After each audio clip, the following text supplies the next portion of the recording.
All right, good morning, everybody. Okay, so this is some really cool video out of Christmas Island, Australia. So every year there's this migration, Wow. yes, of crabs. Every year, millions, I'm talking millions of red crabs come out of the forest for the first rainfall of the wet season, which is strange to me that they live in the forest, but that's whatever. Okay, so then they make their way to the ocean to mate and spawn when the tide recedes during the last quarter of the moon. It's very, they've got it down to science here. So how fast they walk depends on how long they have between those two events. So once they reach the beach, the males will mate and go back to the forest, but the females will stay in burrows in the sand to produce the eggs and then release them into the ocean. And the red crab migration is the biggest tourist attraction for Christmas Island, of course. It's pretty neat. How did I not know about this? I don't know. That is so fascinating. And I'm assuming you can't eat them. I think they're protected. Yeah. But isn't That's that wild? so crazy. They're like little red dots. Yeah. Moving toward the ocean. Yeah, and all the cars have to stop and let them proceed. Like we're stopping for deer here, they're stopping for crabs. Yeah, right. And it's obviously slow, slow moving. But it's interesting. I didn't know that they lived in the forest. They go back into the forest. No, everything in Australia is upside down. Right. So you really don't know what to expect when you're there. So. True, this is true. But really fascinating. That is so cool. Yeah, so. Yep, they definitely move at a slow pace here. Yes. They're in no rush. No rush. But anyway, All right. pretty cool. Yeah, pretty cool to see that. All right, thank you, Jennifer. Let's take a look at today's headlines.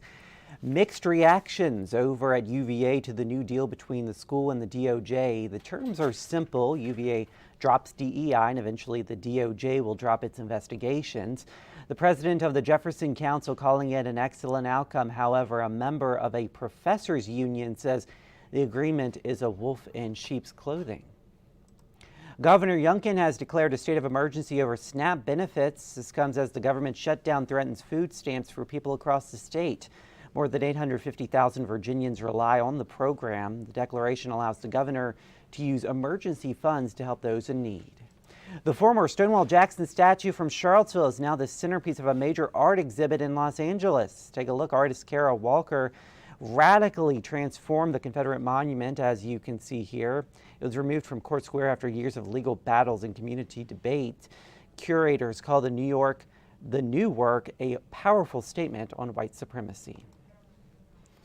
And they're up before sunrise and spend hours getting kids where they need to go. Bus drivers sure do stay busy, but some in Albemarle County took a short break from their routes yesterday for a little relaxation. The division's transportation department holding a midday tailgate, allowing workers to take their feet off the pedals for a bit. Drivers say the time off was nice. How about Worker Appreciation Day? Yeah, it was really nice to see that. Yeah, weather-wise, things are a little cold out there to start our day. We've got some 20s and 30s this morning. It'll still be a little cooler than normal over the next couple of days. Temperatures yesterday got up to 66. We're looking for a high today. Upper 50s for the valley, low 60s for Central Virginia. A cooler than normal pattern will take us into the weekend. Meanwhile, we're focusing on a developing storm across the southern plains that will finally bring some needed rain to the region by next week. Of course, we're very dry right now, and it looks like we could see anywhere from 1 to as much as 2 inches of rain starting on Monday through Wednesday. I think we do start to dry out Thursday, and of course next Friday is Halloween. We'll be keeping an eye on that forecast, but temperatures will be much cooler next week. Upper 40s for the valley, lower to middle 50s for Central Virginia. But the payoff, some good beneficial rains. Oh yeah, and that all-important Halloween forecast, that's what we will be focused on the next week. We're going to be watching that one as well. Oh yeah. All right, thank you, David. And thank you guys for joining us on the Morning Rush. Here's a live look outside at traffic. This is US 29 at Rio Road on our Friday morning. I hope you have a great day out there and a great weekend, and we'll see you again on 29 News at Noon.